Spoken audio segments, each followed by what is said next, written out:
Hi hello friends, అందరికీ శుభోదయం. ఈరోజు నేనైతే మీతో ఒక మంచి స్టోరీ పంచుకోవాలని వచ్చేసాను. అదేమిటంటే, అనగనగా ఒక ఊరు.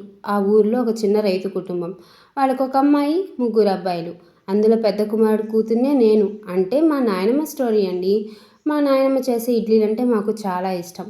అందుకని చెప్పి మేము వేసవి సెలవుల్లో వెళ్ళినప్పుడు మా నాయనమ్మ మా కోసం ముందు రోజే ఇడ్లీ పిండి పట్టేసుకుని చక్కగా పొలయి పెట్టుకొని ఉంచేసుకునేది.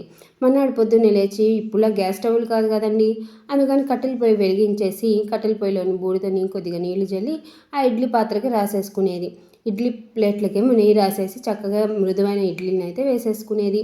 తర్వాత ముందు రోజే కరగబెట్టుకున్న నెయ్యిని కూడా ఆ ఇడ్లీల పైన వేసి బాగా దట్టించి కారప్పొడి, ఇప్పుడులాగా చట్నీలు అయితే లేవండోయ్, అప్పుడు కారప్పొడిలే కాబట్టి కారప్పొడిలో కూడా నెయ్యి బాగా దట్టించి తినండి నాన్న అని చెప్పని ఇచ్చేది. అప్పుడు 4 కాదండి, ఇంకో 4 ఉంటే బాగుండు అని అనిపించేది. ఇప్పుడు పిల్లలకైతే చట్నీ లేనిదే ముద్ద దిగదు. అందులో మా అమ్మాయి కూడా ఉందనుకోండి. ఇప్పుడు పిల్లలకి చట్నీ ఉంటేనే కానీ ఇడ్లీలు అనేవి నచ్చవు. మీకు నచ్చిందా idli story? Please support this channel, like, share and subscribe. Don't forget to comment.